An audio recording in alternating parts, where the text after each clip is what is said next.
All right, we're live. 3, 2, 1. Connor Fowler, my man. How are you, sir? Very good, thank you. It's really good to see you. Good to see you. Thank you for jumping in. So, you know the deal. Tell us a bit about Selfmastered. Why did you join and how did you find it? So I've been following Selfmastered for quite a while, kind of lurking around your social content. A guy called Benjamin, who I followed on Twitter for a long time, was part of the program, part of the community. And I'd asked him a couple of times, like, is it worth it? Is it worth checking out? And then you reached out directly to me, and I thought, well, this is definitely the sign if there was going to be one. And since joining, I think the major issue that I overcame was the level of overthinking, perfectionism, and paralyzation that I felt just constantly, like paralysis, constantly. Things were doing pretty well. I have a great list of clients. I had testimonials. I have, the basics building blocks of a decent business. But every time I tried to move on anything that was related to myself, my own marketing, my own presentation of my own work, I just couldn't move. And it didn't matter what I did. It reached the point where I hadn't had a professional website. I haven't had any professional clarity around where I want to take the business for almost its entire existence. But somehow I was still ticking forward. So the self-mastered content and community has been clarifying, like, as the highest priority for me. And that has released so much more energy to put in other places, which I think is the definition of the name, right? That's the goal. Become self-mastered, increase efficiency, etc. Exactly. Well, this is, in essence, the thesis of what we do. We work with people like you that are incredibly talented, very high level of technical skills, extremely good at what you do. But there's always the performance skills that may not be at the same level. You can be a 10 out of 10 on the technical side and be a 4 out of 10 on the performance side. So the overall output is 4 out of 10, right? Because as I always say, Michael Jordan was not 10 times better at dribbling than the average NBA player. He was 10 times better at everything that made him Michael Jordan. Resilience, mental toughness, flow states, ability to stay in the game, to try again, right? And in your case, it was this. You had such great level of technical skills, but every time you had to work on yourself, you had this, I won't call it, I don't know, limiting beliefs or maybe thought patterns that were not helping you move And forward. yeah, to add to that, I was just so in the weeds with everything that it was just busy work. I just did the checklist, got it done, and then just sat in my chair at the end of the day, completely zoned out, because I was so much in the present moment that I just couldn't see anything else around me. And some of the things that I've learned are detaching away from that in kind of player and being the one in control now, rather than just kind of existing in the present moment.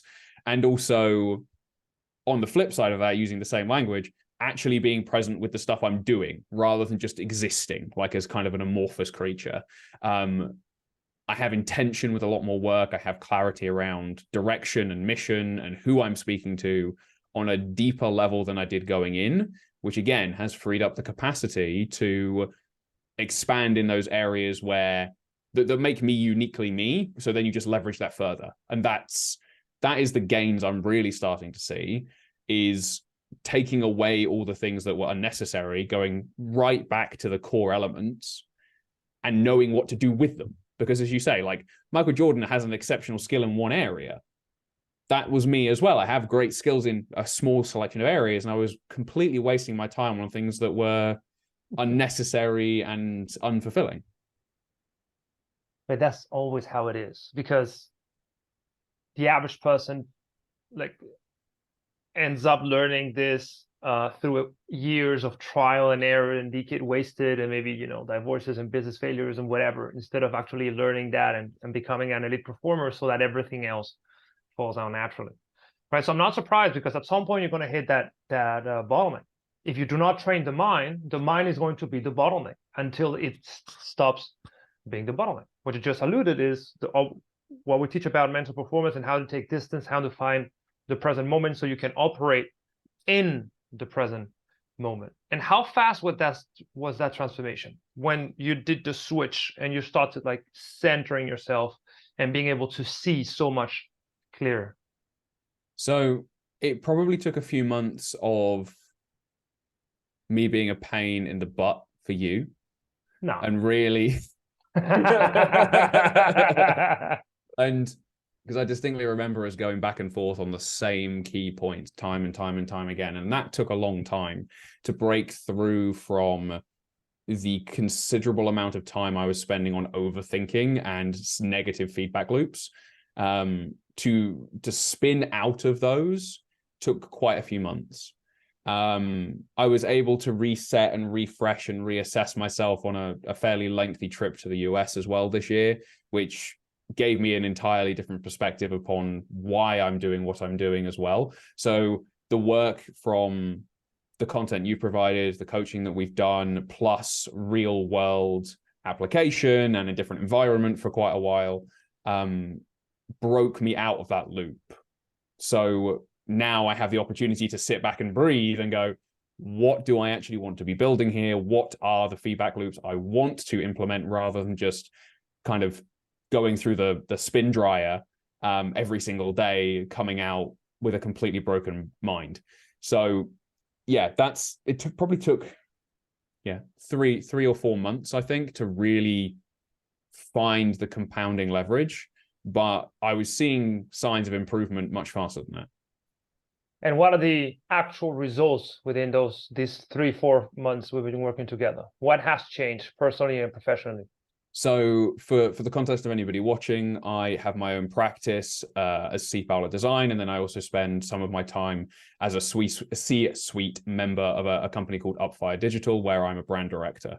So on both of those sides, that opportunity didn't exist before coming into Selfmastered, and I've been able to help that outside company. We have achieved our 6-month goals in 3 months. So you could say that's doubling of that time.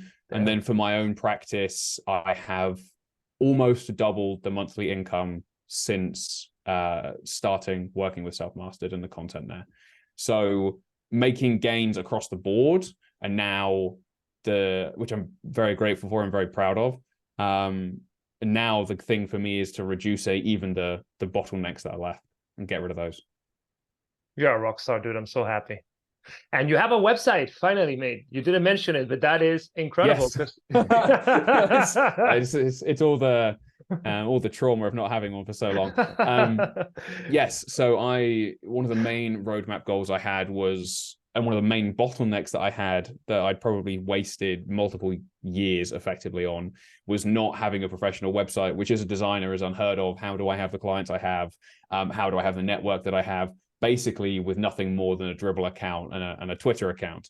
So to figure out the underlying principles of mission and vision, who I am speaking to through the content that you've provided, and aligning that with delegation and knowing how to run a small team whilst not draining my energy every day, has led to the point where, yes, those income goals are awesome, but they are partially achieved by having an actual website, delegating things to a team, being able to get back into marketing again, rather than just spending all my time trying to figure out what font to use on a website. Because that's the level of paralyzation I talk about. Is I couldn't pick colors to go on a website. I couldn't just use a template. It was that paralyzing, which I think now it has solved. It has released significantly more creative energy and capacity. As it always is, when you get out of your own way, it always happens like this. This is one of the biggest things that we do, right? First, make you understand that all of those, maybe limiting beliefs, negative thought patterns, behavioral defaults that are not helping you, those are just manifestations or outcomes of a mind that is not mastered. As soon as you master the mind, it's way easier to think and believe and do the things that help you move forward, which you are proof. Who would you say this is for? Because, Self-Mastered is very intense, very transformational. Who do you think this is for? So speaking as someone who is a creative professional, I think it's extremely important for people like myself. So whether you're a designer, web designer, an illustrator, someone like that. So speaking on the creative fields, I mean, even some of the other people within the community who design newsletters for a living, etc. The fundamentals that are within the self-mastered content allow you to activate parts of your mind that I don't think I ever had access to before. And I was using the creative toolkit that I'm blessed with to try and brute force those areas instead of actually understanding how they work, which allows you to use them properly rather than just banging your head against the wall.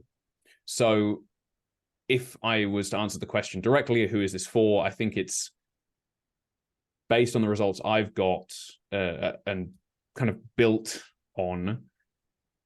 It would be for the people who lack that type of skill set, but rely on creative skill sets to get moving.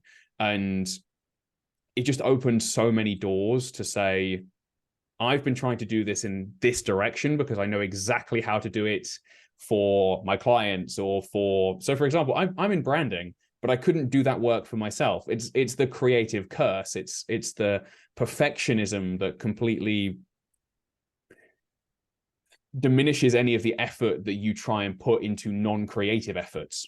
So you end up just spinning tires. So it allowed me to open up a completely different door, unlock a new gear, whatever you want to call it, to overcome the non-creative things that I was struggling with. And I think in turn, that has freed up more energy to spend in the creative field as well. Yeah, I think that's who I would aim this for. Fantastic. And if someone is on the verge of joining, what would you tell them? I would tell them to join. And if they don't, I'll be at their front door. No, I'm kidding. But based on the fact that I was a referral here, this is not something I found by myself. I am a referral, and then I spoke to someone who had great testimonials, and then I've spoken to yourself and gone through the onboarding process. I could not have felt more relaxed going through that process, I think, because I've known people who have seen great progress going through this content, and now I would be happy to do the same if somebody asked. So I think that's a testament to the quality of the community, the quality of the people coming in and out, and also the content that's within Selfmastered. Yeah, get on it. Dude, fantastic. Thank you very much for jumping in, for trusting us 3 months ago. And now you know what comes. We need to design the next 3 months and solidify all of the good things that we've been working on in the past 3 months and, achieve the yearly goals in the next 3 months. And this is how we roll, helping you, staying on your corner every single week to make sure you win. Thank you again for joining. Thank you for jumping in today. And let's rock and roll. Yeah, thank you very much. Thank you, sir. Cheers, mate. Bye-bye.